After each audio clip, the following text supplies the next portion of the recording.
Ser podcast. Jesús Callejo, una semana más, bienvenido de nuevo a Ser Historia. ¿Qué tal, Nacho? Pues una semana más, y en este caso vestido con nuestras mejores galas poéticas. Desde luego, porque vamos a viajar por el mar, porque hablar de Rosalía de Castro es hablar del mar, de la melancolía, de la poesía y de una mujer extraordinaria de la literatura del siglo XIX.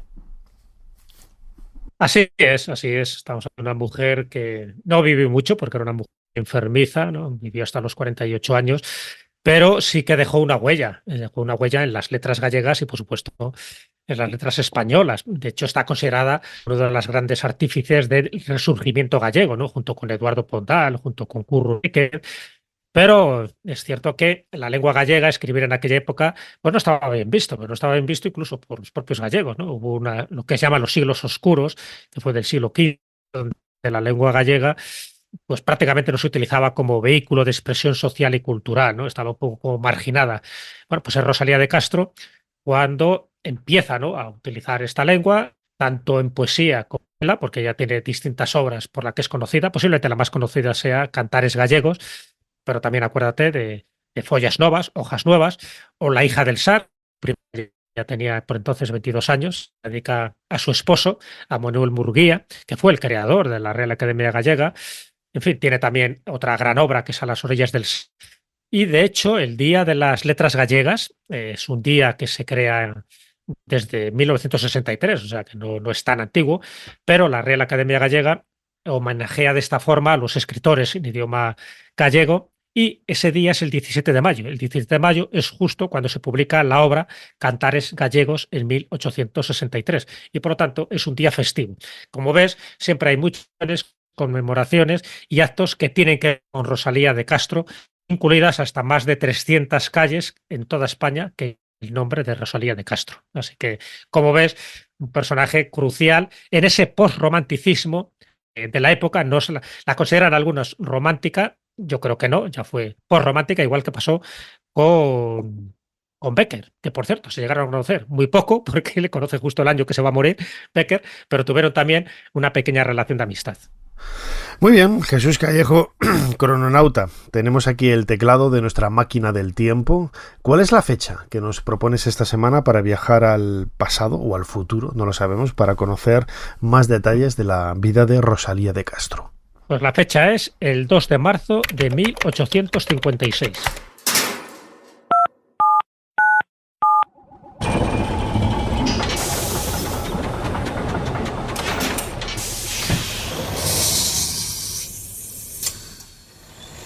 Adelante, pasen. Jesús Callejo les está esperando junto al cronovisor.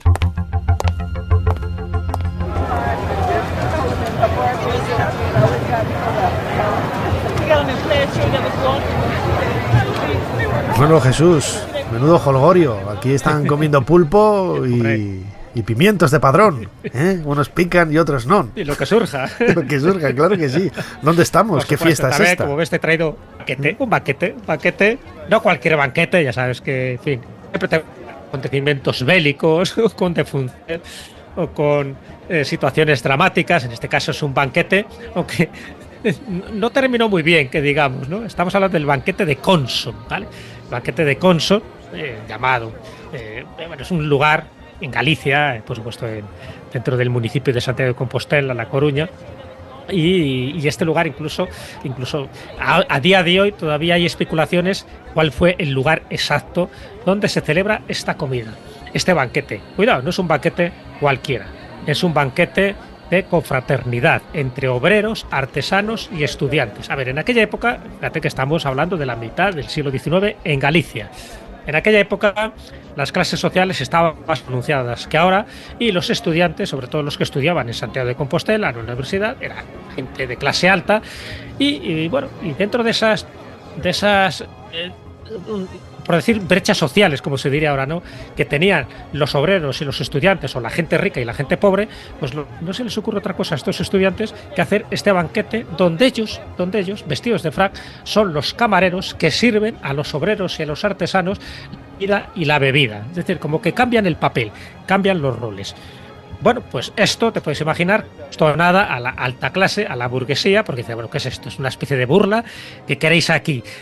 Ponernos en evidencia que los ricos somos muy ricos y por lo tanto somos muy asquerosos y que no ayudamos a los demás. Ok. Pues sí, Bueno, pues, eso es lo que queremos decir. Claro, efectivamente. Acude. Importante, claro, esa era la idea. Es que es una, a ver, es que es una comida reivindicativa, es una comida un poco lo que se buscaba era un poco el respeto de igualdad y fraternidad entre las clases sociales, ¿vale? Entonces, acuden allí personajes como Aurelio Aguirre, como Eduardo Pondal. Por supuesto, está nuestra Rosalía de Castro, que tiene 19 añitos en este momento, ¿vale? Está también el que va a ser su futuro marido, que es Manuel Murguía. Y en este caso, claro, lo que hacen es hacer brindis algunas veces, pues, como muy reivindicativos, muy socialistas, ¿sabes? Incluso dicen que muy ateos, ¿no? Porque, por ejemplo, los versos de Aguirre, porque hacen brindis ahí un poco, con mucho desparpajo, pues dice algo así como al nacer y un honrado carpintero desnudo en el portal, lección sublime ofrece de igualdad al mundo entero. Claro, esto dije, este es un ateo. ¿Y qué ocurre? Pues que al final muchos de ellos acabaron en el juzgado, les acusaron de escándalo público, les acusaron de que estaban subvertiendo un poco las normas sociales, los buenos usos y las buenas costumbres gallegas de aquel momento, y se comenta que fue el motivo, el detonante de que al final Rosalía, por otras razones también profesionales, tuviera que irse de Galicia y estuvo una temporada pasándola en Madrid junto con su marido, con el que se casa, por cierto, al año siguiente. Entonces, bueno, por eso es un momento clave, es un momento que, por cierto, se ha vuelto un poco a restaurar, porque desde hace relativamente poco, en el año 2018, se empezó a rememorar este conso, solo paralizado, como te puedes imaginar, por la pandemia del COVID en el 2020 y en el 2021, y ha seguido haciéndose este banquete en el 2022 y me imagino que va a tener una larga vida.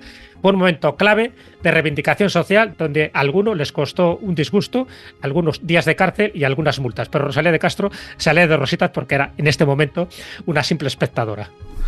Qué interesante, qué curioso. Yo lo desconocía esta historia del banquete de Conso, en el que, bueno, pues de una forma tan bonita, ¿no?, se confraternizaban, ¿no?, todas diferentes clases sociales, anunciando un poco lo que vendría después, ¿no?, lo que ya estaba sucediendo, ¿no?, en otros lugares de Europa con la lucha de clases, la revolución industrial, etcétera, etcétera, etcétera, ¿no?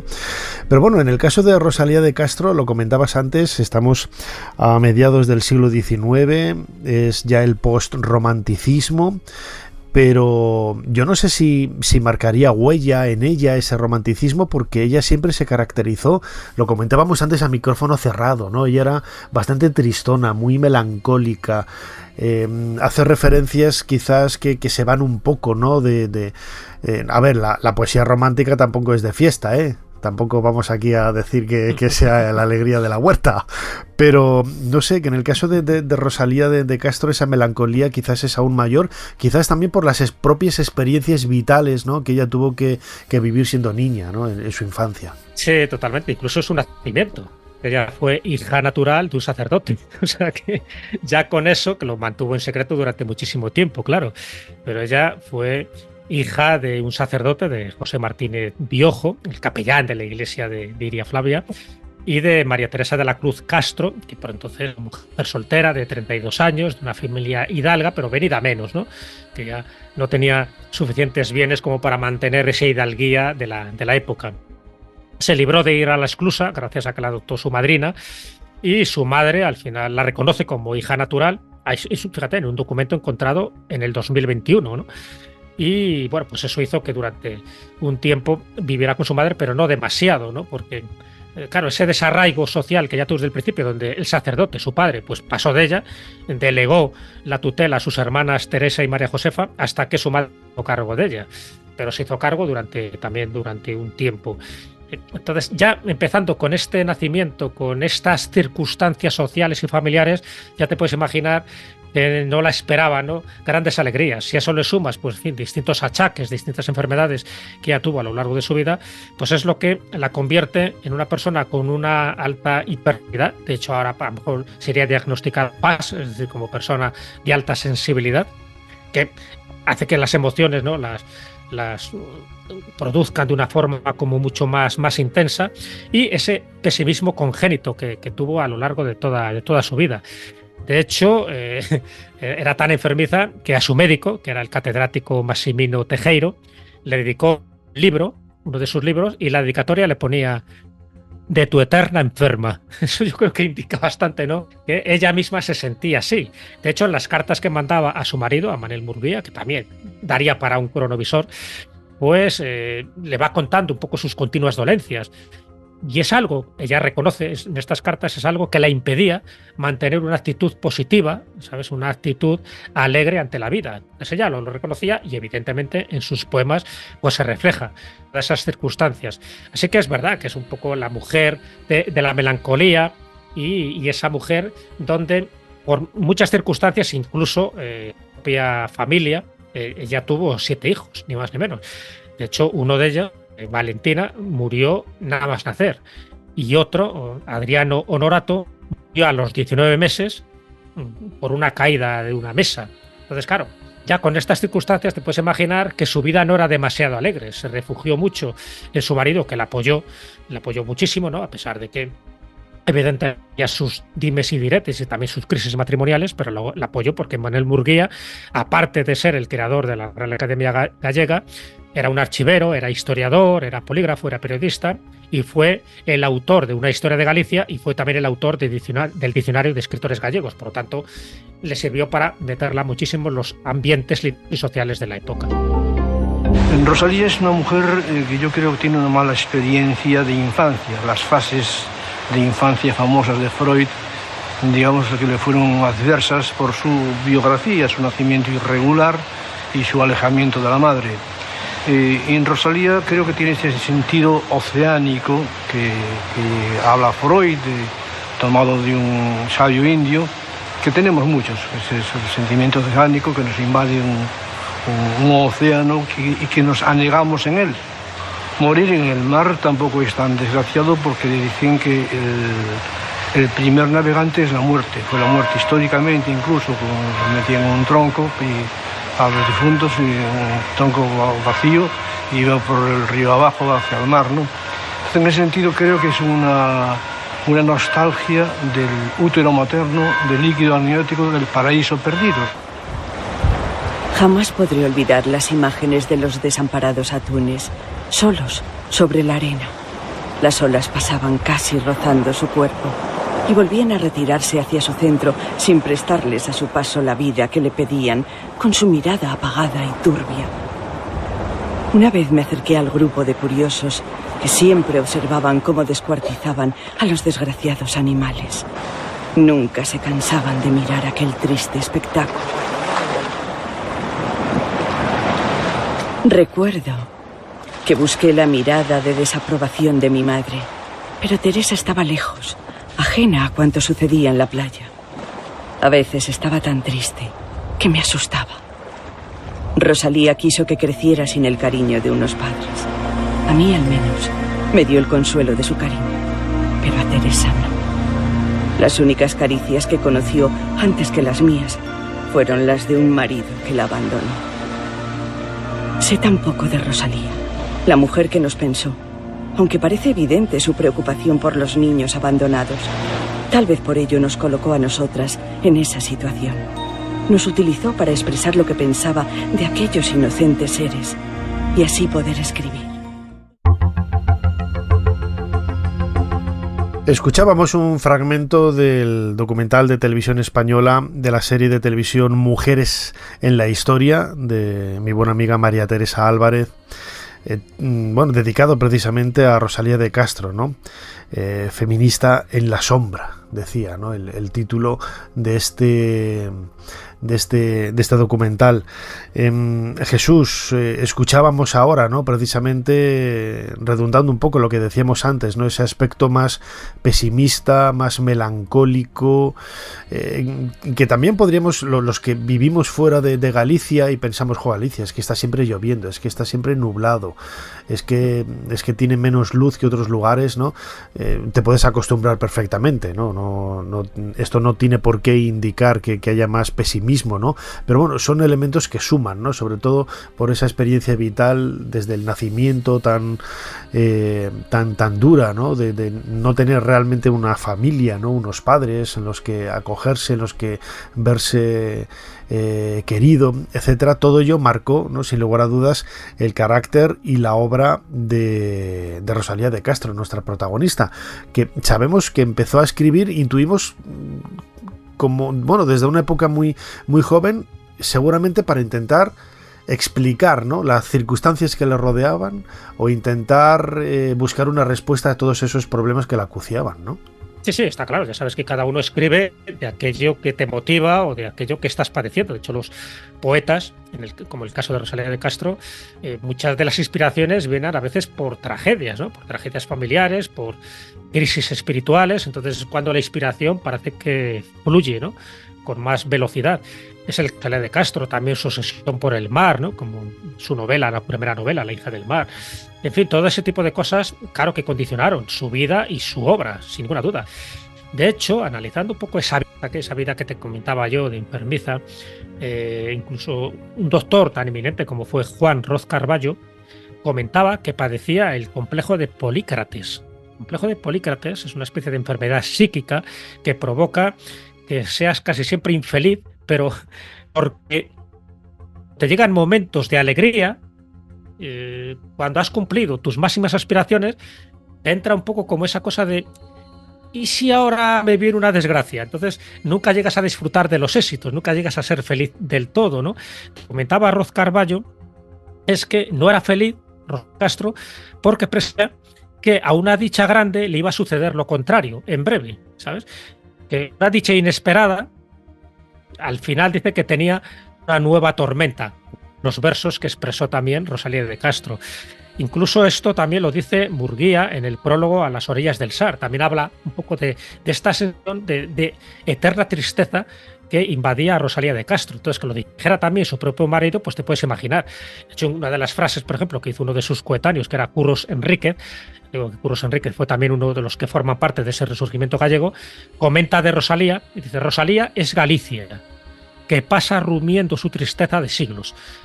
Que siempre estaba un poco ese carácter, ya te digo, de añoranza, de melancolía, y no estuvo todo el tiempo de su vida en Galicia. Sabes que ella viajó bastante, de hecho estuvo bastante tiempo también en Mancas, estuvo en Valladolid, estuvo en Madrid, estuvo en Extremadura, pero es cierto que en los últimos años, sobre todo desde 1871, vivió siempre en Galicia. Los 7 hijos que tuvo los tuvo en Galicia y estuvo en distintas localidades como Santiago de Compostela y, por supuesto, al final de sus días en Padrón, en una casa que se llama La Matanza, ¿no?, que es donde se ha convertido también en una casa museo.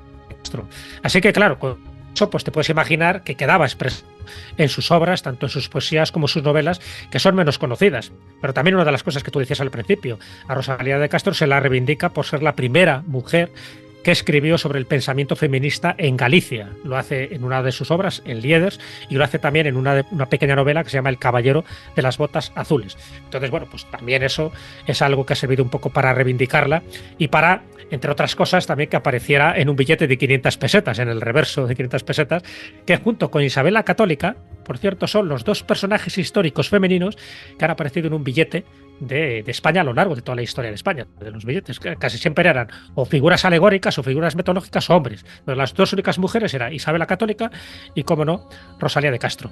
Así que, bueno, efectivamente, enfermiza, ten en cuenta que ella al final padeció y murió de un cáncer de útero, ¿no?, que se fue complicando a lo largo de los años, y esto evidentemente no la hacía tener un buen carácter ni tampoco una buena predicción, ¿no?, hacia la vida. Cuando me refiero a buen carácter no quiere decir que tuviera mal genio, sino sencillamente que siempre estaba un poco obsesionada con que podía llegar algo peor, ¿no? Y evidentemente, si es cierto lo que dice Roz Carballo, que tenía el complejo de Polícrates, pues nunca disfrutaba de una alegría porque siempre pensaba que algo negativo iba a ocurrir momentos después. Y biografía, es cierto que tuvo bastantes momentos de desgracia, de melancolía, de tristeza y de pequeños traumas que al final condicionaron, como no, toda su obra literaria. Lo decías ahora, ¿no? Ella tuvo la oportunidad, también acompañado a su marido, de viajar, ¿no?, por otros lugares, no solamente del interior de Galicia, sino de España, ¿no? Comentabas también que conoció a Bécquer en Madrid, seguramente, ¿no? Estuvo en nuestra tierra adoptiva, en Valladolid. Todo ello también hace crecer, ¿no?, a la persona, ¿no? Porque si tú estás siempre en la misma aldea, en el mismo pueblín, y no sales de ahí, pues al final el conocimiento que tienes del mundo que te rodea es mínimo, ¿no? Pero si tienes la posibilidad de viajar y de ver otros lugares, otros ambientes, otras personas, otras formas de ver la vida, también te enriquece, ¿no? Que eso también se ve de alguna manera en la obra de Rosalía de Castro, bueno, pues leyendo entre líneas a través de esa melancolía y de esa tristeza, ¿no? Sí, así es. Ya te digo que después de ese banquete de Conso, ella se va para Madrid, se traslada por una parte. Estuvo viviendo bastante tiempo en Santiago de Compostela, antes había estado en Padrón, pero llega un momento en que se traslada a Madrid y va a vivir a la calle Ballesta. Estuvo en varios lugares, estuvo en la calle Ballesta, pero también estuvo en la calle Claudio Cuello.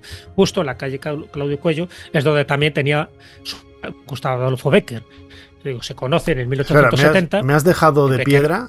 Me has dejado de piedra porque yo viví 10 años en la calle Ballesta y no sabía que Rosalía de Castro había vivido allí. Ah, sí. No hay ninguna Pues placa vivió, ni nada, vivió, para que... Claro, no tiene placa. Es verdad que no estuvo demasiado tiempo, pero estuvo en uno de los primeros lugares. Qué donde gracia. vivió fue allí, junto con su marido, porque de hecho ella se casa en Madrid, con Manuel Murguía en la iglesia de San Ildefonso, en 1858. Está al lado, O sea, está al lado de la calle estuvo. Ballesta, la casa de la iglesia de San Ildefonso. Sí. Pues ahí estuvo.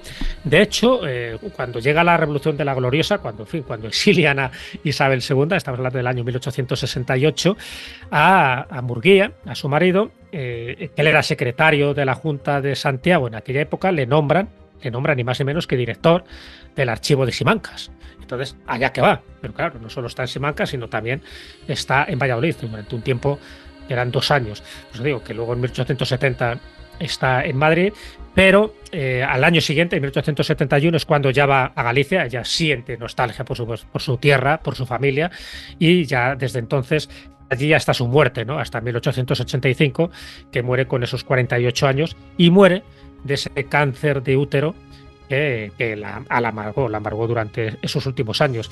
Lo interesante de todo esto es que ella no dejó de escribir. Y bueno, se publicaron varias obras, algunas son de las que te he comentado, pero había cosas que estaban sin publicar. Bueno, pues ¿qué es lo que decide esta mujer en los últimos momentos? Ya sabe que está a punto de morir. Encarga a sus hijos que quemen todas sus obras, todas las que no estaban publicadas. Que es curioso, porque esto es algo que han adoptado también otros escritores. Franz Kafka también ordenó que se quemaran sus escritos, Nicolás Gogol también. Bueno, el caso de Rosalía de Castro no quería que se publicaran y efectivamente sus hijos cumplieron sus últimas voluntades y quemaron esas obras. Por lo tanto, pues en fin, no ha llegado a nosotros muchísima de esa producción literaria y poética. También, cuando estaba ya prácticamente en el lecho de muerte, pide un ramo de pensamientos. El pensamiento era su flor favorita, y tras olerla es cuando entra en una agonía. Pero antes de esa agonía, ella dice unas palabras muy curiosas y muy enigmáticas, porque le dice a su hija Alejandra una frase curiosa. Ella en este momento en Padrón, ¿no? Esta aldea de Iria Flavia, y lo que dice es: abre esa ventana, quiero ver el mar. Y en ese momento fallece. Evidentemente no se ve el mar desde Padrón. Pero ¿por qué el mar? Ahí un poco entra esa obsesión que ella tenía, hasta el punto de que se sabe que antes de esto, ella se va a Santiago del Carril, una parroquia pontevedresa, está en el municipio de Valle García de Arosa, porque quiere volver a sentir el mar, quiere pasear por las orillas, quiere pasear por el puerto. Ese olor, ese pasear con los pies descalzos por la orilla, de alguna forma la daba vida, la daba vitalidad. Entonces, bueno, es curioso, ¿no?, que siempre el mar estuvo presente a lo largo de toda su vida, y, cómo no, el mar gallego, que era lo que más le fascinaba. Rosalía de Castro sabía muy bien que desde su ventana no se veía el mar. Precisamente por ello, unos meses antes, presintiendo que se acercaba el final, pidió a su familia la llevara cerca del mar. Deseaba verlo por última vez. Se desplazaron en tren al pueblo de Carril, en la ría de Arosa. Rosalía se encontraba bastante mal. aunque la enfermedad no le impidió durante los días que permanecieron en carril pasear todas las tardes por el puerto. El mar siempre ejerció sobre Rosalía una gran influencia. Así se puede detectar al leer su obra.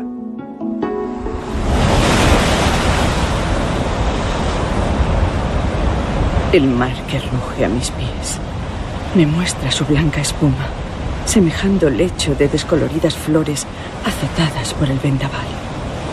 ¿Para qué sufrir, pues, esta fatiga de todas las horas y esta soledad que me rodea y me ahoga? Madre del alma, esta es la hora más triste de los afligidos. Es la hora de la duda y de la desesperación. Si acaso me miras, y más pura que yo te sientas al lado de Dios, que todo lo ve y todo lo juzga, si puedes tú medir lo inmenso de mi tristeza, ruégale que me perdone. Con estas palabras que Rosalía puso en mi boca, yo, Esperanza, la hija del mar, busqué el descanso y la paz mecida por las aguas del mar.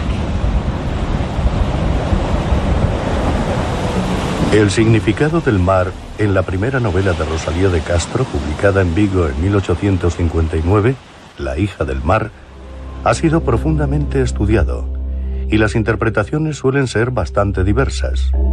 Según Caitlin March, muchas novelas escritas por mujeres llevan a la protagonista al mar, clásico símbolo materno. Para Marina Mayoral resulta evidente la atracción que Rosalía siente hacia la tentación del suicidio.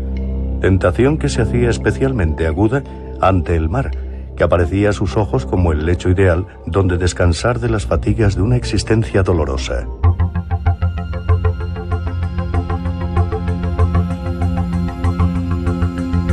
Escuchábamos un nuevo fragmento de esa serie de televisión, Mujeres en la Historia, de María Teresa Álvarez, de Televisión Española, en donde en el capítulo dedicado a Rosalía de Castro, feminista en la sombra, se hablaba precisamente del mar, como ese referente vital, no tanto solo de Rosalía, sino de cualquier gallego, ¿no? Ya sea de la zona de la costa como del interior, ¿no? El mar, el mundo de la pesca, todo lo que implica. Lo escuchábamos ahora también, ¿no? En ese fragmento, en la voz de José Chao, ese elemento mágico del mar, ¿no? Que como si fuera precisamente el útero que da y cobra vida y toma la vida, ¿no? Hay gente que se suicida lanzándose al mar porque entiende que es el lugar de donde ha venido y, por desgracia, ¿no? Rosalía de Castro falleció, murió de cáncer de útero. Es una simple casualidad, ¿no? Pero nos está hablando un poco también de ese vínculo, ¿no? Mágico, simbólico que había entre Rosalía de Castro y el mar. No fue la única poeta que tenía esta fascinación. Acuérdate que Alfonsina Storni, que era una de las grandes poetas argentinas, ella se suicida sumergiéndose en el mar. O sea, que también tenía esa obsesión y quiso morir de esta manera. Sí, hay algo, es verdad. Con el mar pasa lo mismo que cueva. También toda una simbología femenina, ¿no? La cueva también como útero, el mar, un poco por las aguas. Las aguas, sabes que simbología también representan las emociones. Acuérdate lo que te he comentado, que ella tenía una alta hipersensibilidad. Cualquier cosa la afectaba en un grado sumo, muchísimo más cualquier otra persona, ¿no? Es lo que se llama ahora esa especie de el PAS, que es las personas de alta sensibilidad, y ella lo padece, ninguna duda. Entonces, bueno, pues evidentemente cuando ella muere al final en la parroquia de Iria Flavia, pues esa obsesión con el mar siempre la tuvo, igual que cuando Goethe, por ejemplo, dice que las últimas palabras era luz más luz. Es de forma, él, por lo que sea, diría que esa luz, o estaba viendo esa luz. En los últimos momentos hay como visiones, posiblemente incluso ella se estuviera viendo el mar, Rosalía de Castro. Hay como visiones donde ella luego lo expresa de una forma verbal. El hecho es que al final su cadáver es enterrado en el cementerio de Adina, en Iria Flavia, pero luego es sumado con el tiempo, en 1891, para ser llevado a Santiago de Compostela, y actualmente está en ese mausoleo, en ese panteón de gallegos ilustres, que es donde tiene que estar, evidentemente, porque ya digo que fue una mujer que rompió moldes, que posiblemente por sus enfermedades no hizo más cosas que le hubieran gustado hacer, está claro, que tuvo un marido que también en algunas fases también la eclipsó, porque en fin, su marido una gran importancia social y literaria en la época, pero aún así siempre ella brilló con luz propia, y cuando digo que brilló con luz propia lo digo con un sentido totalmente literario, porque sabes que una de las estrellas de la constelación de Ofiuco, en este caso, lleva su nombre también. O sea que ese es un honor que solo está reservado para muy poca gente. Y, como no, también uno de los grandes cantautores leonés, como fue Amancio Prada, le dedicó un entero de sus canciones, llamado así Rosalía de Castro, y una de las canciones más de Amancio Prada es Adiós ríos, adiós fontes, que forma parte de uno de los poemas de Rosalía de Castro. Y claro, todo esto también me ha servido un poco para repasar su obra poética de Rosalía, porque es lo que tiene, ¿no? De hacer un caso, pues te inmiscuyes un poco en su obra, en su pensamiento, en su filosofía, en su forma de ser, y he rescatado uno de los poemas que te voy a citar, un pequeño texto que me parece muy representativo, pero también que forma parte de esa forma de vivir, esa forma de pensar, esa filosofía vital que tenía Rosalía de Castro, y que dice así: en el cielo, en la tierra, en lo insondable, yo te hallaré y me hallarás. No puede acabar lo que es eterno, ni puede tener fin la inmensidad. Nunca va a acabar la fama, la gloria, el arte, la literatura de Rosalía de Castro, y yo creo que estos poemas lo reflejan bastante bien. Desde luego, una mujer increíble, una mujer con una experiencia tan particular, ¿no? Que la transmitió a través de su obra. Estaba bicheando ahora, ¿no? Cuando te he oído decir lo de la calle Ballesta, que me he quedado pegado, y efectivamente hay una placa, pero hay una placa que debe ser moderna. Hay placa, pues la sí. Pues fíjate, pues sí, es que yo fui a vivir a la calle Ballesta en el año 98 y me fui de ahí como 8 años después o 10. Y te puedo asegurar que no había placa. O sea, me hubiera llamado muchísimo la atención, ¿sabes? Y he visto una de las placas antiguas, de las primeras que debieron de poner, que estaba detrás de unas tuberías. Digo, santo Dios. Y ahora la han arreglado y le he estado bicheando aquí en Google Earth. Sí. En el Street View, y la han apartado, está en el otro lado de la puerta y se la ve bien, no está tapada ahora, ¿no? Pero mira, me alegro que lo hagan así, porque mira, no estuvo mucho tiempo, pero bueno, ahí dejó su huella, efectivamente, ahí dejó su huella. Sí, pues esa es Rosalía de Castro, la gran Rosalía de Castro. Un par de añitos, entre 1856 y 1858, ahí estuvo viviendo Rosalía. Era vecina mía, fíjate, qué curiosidad. Y yo sin saber. Que al final los artistas y los genios acabáis viviendo en los mismos lugares. Lo dices por ella, no por mí. Bueno. La figura de Rosalía de Castro... No seas humilde. La figura de también Rosalía... en la calle Ballesta, ¿sabes quién vivió durante un tiempo? ¿Quién? No, la calle Ballesta no, la calle Madera. Fue Fernando Sánchez Dragó. Sí. Sí, ahí estaba al lado, sí. Estamos... y Esperanza Aguirre, también era vecina mía. Estaba viviendo en unas calles más para allá. Estamos todos por allí, ya te digo. Muy bien.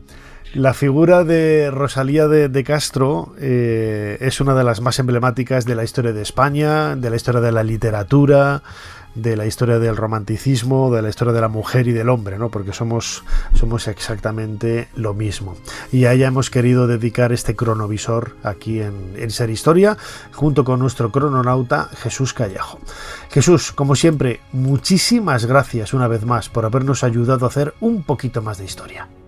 Muchísimas gracias a ti, Nacho. Un placer, como siempre, y nos vemos la próxima semana a saber con qué otro personaje interesante. Suscríbete a Ser Historia. Todos los episodios y contenidos adicionales en la app de Cadena Ser y en nuestros canales de Apple Podcast, Spotify, iVoox, Google Podcast y YouTube. Escúchanos en directo en la Ser los domingos a la 1:30 de la madrugada. Cadena Ser.